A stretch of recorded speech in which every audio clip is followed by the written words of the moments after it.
travers Sen Teranga TV ñu ngi suivre li nga xamante ni moom moo di Terangay koor ñu ànd ci ak maître Moussa Diop dekk tamit jiitu ànd gox ñi jot na alors yaa ngi ko broché sànq maître mu nekk li nga xamante ni moo di rapport Cour des comptes bi rapport bi nag gis nañ ni FMI ñëw na daal di fekk si dette bi nga xamante ni ñu ngi ko doon ŋàññi ci biir. alors tey jii ñoom bu ñu demee ba waa APR doon wax manipulation am na ñëwaat ci FMI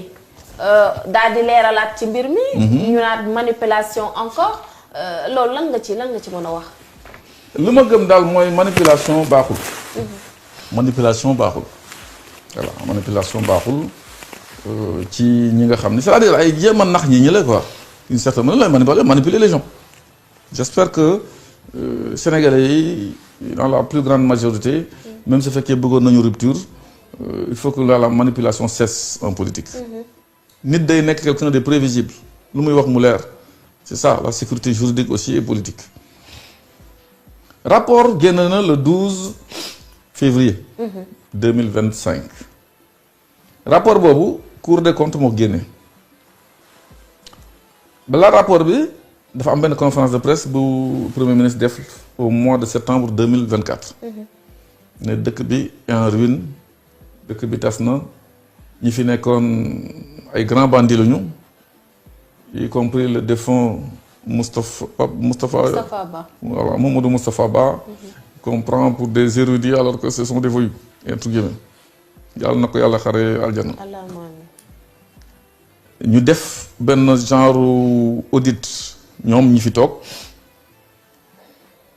par IGF inspection générale des finances jox ko directement Cour des comptes foofu rek yaa am problème day doon wàññi coow li bu mujj bi coow bu mujj bi da doon wàññi parce que dégg nga temps yi ñi nga xam ne ñoo doon gérer nee nañ dañuy dem ci FMI yóbbu seen ay explication mais boo leen ko laajoon au départ ñu joxe seen ay mooy respect du contradictoire ñun ñëw nañu lii la ñu gis yéen ñi fi nekkoon venez nous voir on discute ngeen wax ñu qu'est-ce que c'est que ça vous faites des observations ba pare nag ñu doog a tënk yëpp ne ah lii expliqué nañu mais taxawul mais c'est lu ñu naan rapport contradictoire mais amul gouvernement en place moo def auditam joxe Cour des comptes joxe ay firnde ses positions sur certaines choses premier écueil mooy loo xam ni dafa jur coow mooy rapport bi laaju ñu ci ñi fi nekkoon seen position te dañ leen a waroon a laaj nit ku defee kenn ku jël rek yóbbu ko prison nit bu reyee nit kenn ku jël rek yóbbu ko prison di nga koy yóbbu si juge mu wax ak moom mooy échange contradictoire mu wut avocat taxaw préparé wu mais bii y en a pas eu ça c'est une chose deuxième chose mooy rapport bi boobu ñu ko yóbbu boobu ñu ko génnee le 12 février kenn signé ko benn juge signé ko benn greffier signé ko Cour des comptes mbir mi ne rek tull ak male partout coow li bëri te quand même la Cour des comptes c'est une juridiction décision ak affaire de juridiction bu muy génn mais pour éviter coow français nee na le papier ne refuse pas l'encre big bi su ma ko déclenché léegi bàyyi ko mu tombé ci papier bi di nga ci gis benn point day bàyyi trace le papier ne refuse jamais l'encre appose une signature ne man maa wax lii ñun ñoo ko def wala man maa ko def mais benn signature nekk coow li commencé ñu ni non dafa am benn original officiel bu ñu bàyyi ñu jox président de la République kooku c'est l'honorable député Ayib Daffé moo ko wax beneen exemplaire bi exemplaire dañuy wax de moom lañ jox public bi mais boobu jarul woon signature mais même bi la ma ne fekkee photocopie li ñu ko defee photocopieuse bi dafa tëb signature bi te mooy gis nga photocopieuse buy tëb signature c'est un deuxième problème qui est là troisième problème bu am ci rapport boobu mooy pour quelque chose d'aussi solennel ba bloquer suñu économie suñu finance ba ñi tey actuellement doo sentir sax ne suba mooy Korité wala gannaaw suba dëkk bi nekk ci selew ak on sent ce qui se passe boo koy def yu mel noonu c'est la conférence des chambres des présidents de chambre ñoo ko war a signé li may wax ni dama enquête des gens qui sont là-bas à la Cour des comptes. D'accord. ñoo ko war a signé ça signifie am na ñoo xam ne ils ont refusé de signer lu leer laay wax. moo tax amul signature. alors pour ces raisons-là troisième raison boobu moo tax déjà un rapport non signé gis ngeen quelqu'un un activiste ou bien un membre d'un politique génne une page signée xam nga gis ngeen ko bind ci suuf monsieur Bakhoum sa signature te buñ ba mu génnee temps yi ci même page bi nga xam ne moom mooy correspondant bi nga xam ne moom la ñu jox le public. liñ ci bind ci biir du benn. dafa am différence. dafa am différence loolu c'est un problème je cite le tableau numéro 22. lu ñu bind ci suuf ak lu ñu bind ci tableau suuf tableau numéro 22 ci bu ñu jox du benn mënul am ñaari rapport wala benn rapport boo xam ne am deux versions loolu c'est déjà problématique. ñëw nañu fii nee nañu également nu mu tudd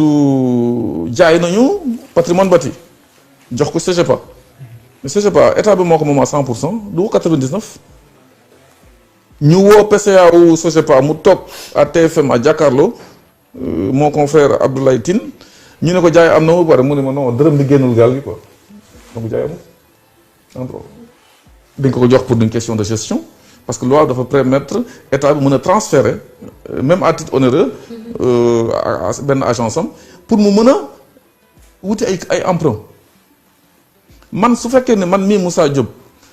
ñu ne ma 100 laa mën a leb ma leb ba 100 ci dette loo xam ne ma stop mënutoo leb te maa ngi fi am ay kër yu bëri yoo xam ne mën naa ko jël kenn hypothèque ko jox ko sama doom moom mu leb bu jotee xaalis bi indiwaat la ko c'est ce qui s'est passé. kii feesal na mooy Macky Sall feesal na waaye benn si doomam yi mu créé fii si structure yi mën na quand même def ay sukuk dem lebi xaalis def ko indi ko ñu ne non daf ko jaay amu fa. ensuite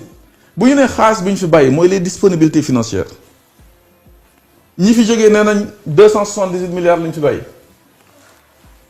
page 27 rapport bi man lu may wax day leer je l'ai nee na bàyyi nañ fi 278 milliards ñii ñëw nee na non ñun lu ñu fi fekk mooy 173 milliards. ñu ni am na benn gap de 104 milliards fu mu jaar Cour des comptes nee na xaaral dinaa dem ci banques yi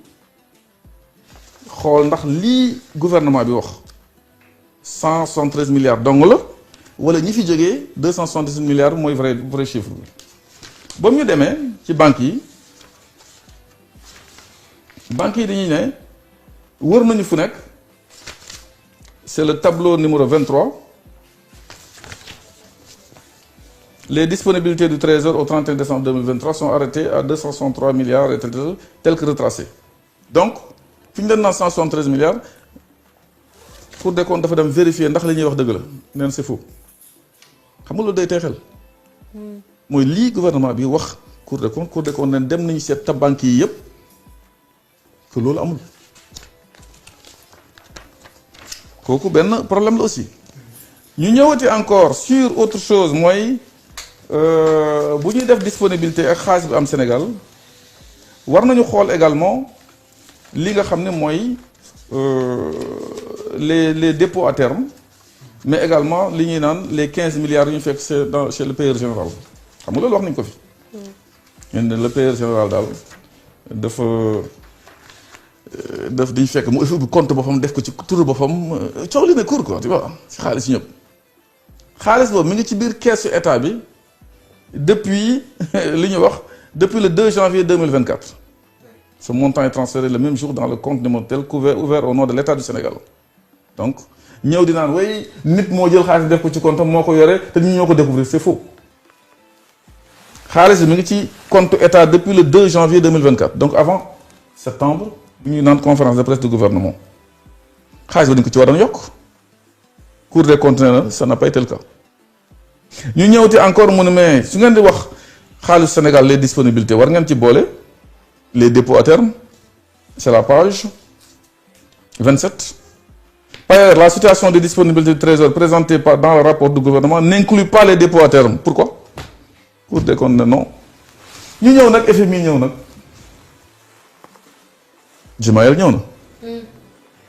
ñu ne ko ñun daal dañoo trouver plus de 7000 milliards d'emprunt yu jaarul fii gisuñu ko waxuñu ko officiellement sénégalais yi mooy dette cachée emprunt caché. FMI nee na man du ma leen naan dëgg la du ma leen naan du dëgg yéen a wax de leeral leen ko ba pare fu ngeen ko teg. Je veux des clarifications. Je veux des clarifications d'autant plus que ñun peut-être dañoo dribbler te ñun gisuñu yëf yi yéen a wax gis nañ ko ñu génn sur TFM ñu koy interviewé par Chérif Diop. ñu ko ne est-ce que vous validez ce que dit la Cour des comptes mu ne non c'est le rapport qui le dit. ñun dañoo soxla sax def suñu rapport ñun tamit dem joxi suñu conseil d'administration FMI mooy yëfi leerul lii yëpp mënoon na ñàkk surtout Adja ñan ñoo nekkoon fi di surveiller dette bi ñan ñoo nekkoon fi di surveiller emprunt yi te fii dara mënu fi dugg te ñi xamuñu ko fu muy jaar du BCEAO suñu directeur national BCEAO mi ngi tuddoon El Amin Lo moom moo toog def conférence de presse ne tout est bon sous Macky Sall taux de croissance bi meilleur au monde ak yooyu yëpp moo ko fi wax tey mu nekk secrétaire général du gouvernement ci gouvernement bi mu ñëw ne loolu yëpp baaxul woon naa sax Macky Sall wax ko ne lii yëpp baaxul mais assume nga def ko Moussa Diop nga wax ko ci kaw ñi dégg pas ci suuf lal ba wala nga démissionné ne lii bas bu ñu ñëwee di rendre compte man buñ ma ci dugal. Donc ils sont très mal placés aujourd'hui tey bu ñu naan reddition de compte. li ñu war a jàpp ne wala li ñu war a kii nii ñoom war ñu si échapper. Le ministre des Finances actuel aussi muy Cheikh Diba a été le directeur de la programmation budgétaire ñoom ñëpp ñu ngi si on sont dedans je ne parle pas nag des autres autorités également DGB yooyu yëpp donc mënuñu naan dañuy créer ñi bàyyi ñi. mais de toute façon maître dañ ci war a dem jusqu'au bout quand même justice tranchée. Il faut. ñu dem ci jusqu'au bout justice tranchée comme. mais bien sûr bien sûr bien sûr non xam nga man je suis pour la reddition des comptes. ku sàcc ku détourner ku ti ñu def reddition de compte. mais je ne veux pas de règlement de compte. voilà mu leer je ne veux pas de règlement de compte et surtout que bu ñu nee 7000 milliards c'est pas encore certifié par le FMI dafa ne man damay dem xool li ngeen ma wax daal dama bëgg comprendre je n'ai rien compris. wala indi leen ay firnde yooyu yëpp su ngeen noo xañ firnde nañu commencé waxtaan donc fii ñi on est bloqué là te loolu dafa fekk ne aussi une période boo xam ni dañu war a ku def ñu wax yaa def mais 7000 milliards yooyu bu fekkoon c'est vrai à supposer que dëgg la est-ce que xaalis bu ñu sàcc la wala xaalis bu ñu leb la nëbb ko ñenn ñi investir ko Sénégal te tey mën nga ne fàng lii par exemple TER bi foofu la xaalis boobu jógee autoroute bi lii fii la jógee yoonu Fatick nu mu tax encore Mbour Kaolack fa la jógee ça signifie que cet argent là ça a été mis quelque part mooy dugal am na ci projet ñu ngi ko dugal mais déclaré wuñ ko FMI wala yeneen BAD wala BID ak yooyu yëpp wala l'AFD bu fekkee nit ñi leb nañu xaalis boobu Macky Sall leb na xaalis boobu. dugal na ko ci yenn projet pour ñun wala ci courant bi pour que mu bañ a di couper xam nga loolu du sàcc mooy c'est un acte anormal de gestion cachotterie la. voilà dañu may te loolu xam nga lu souvent dette cachée boobu da ngay dem moom laa lay wax rek dem ba plafonné li ñu la autorisé 70% du PIB moom la UEMOA wax waroo ko dépassé nga xam ne dépensé ko nga commencé di naan man fu ma continuer liggéey mais di dugal xaalis mais dugal xaalis boobu yaa ngi ko dugal pour Sénégal. mais ñoom xamuñu fan la jaar quand même parce que FMI li mu àddu par rapport ak dette cachée boobu noonu. wax na lu ëpp 4500 milliards yi dette cachée boobu noonu am na. waaw bu fekk non FMI n'a pas dit cette dette existe. bi mu saytoo ba pare. bu ñu ko saytoo ba pare selon la cour ñoom daañu dellu. selon li ñu leen jox. voilà selon li ñu leen jox ñoom ku wax rek ñu ne yaa wax de. ñoo lu mu fa lañ toll aujourd'hui ils n'ont pas validé même RFI gis naa ko ñu def benn kii naan way le FMI valide ñu teg waa ji nee na monsieur ne valide pas je prends acte que le rapport a dit et ñun on va analyser le rapport lu leer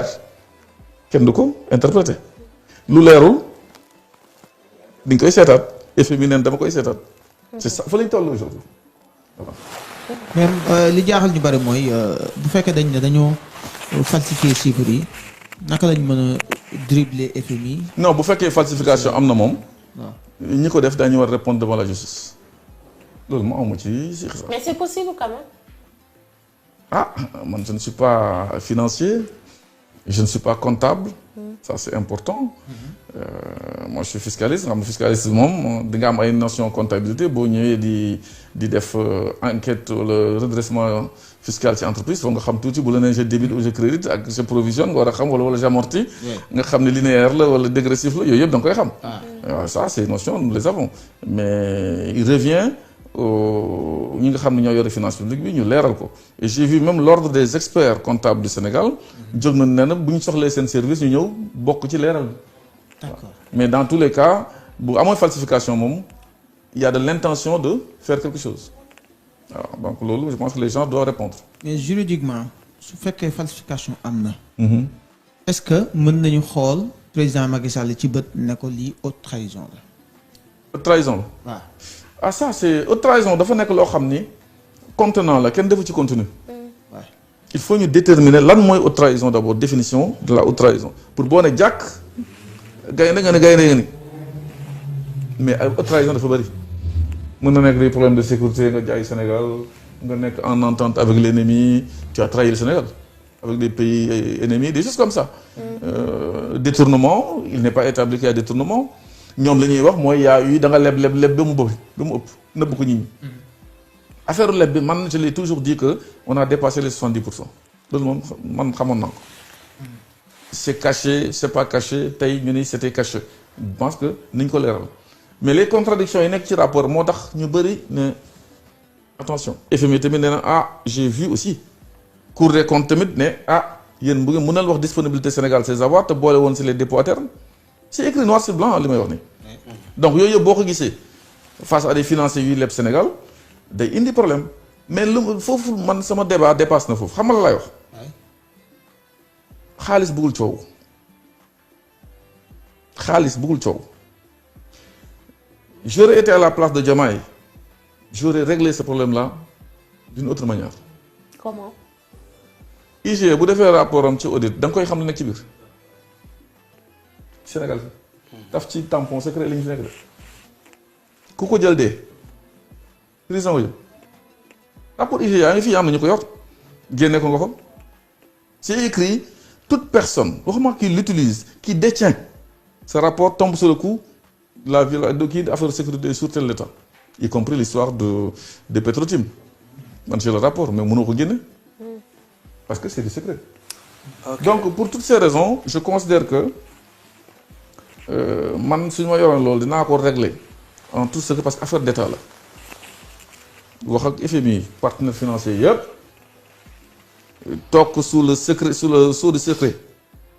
xool comment faire pour sortir de la situation avec ñoom nag ñu koy régler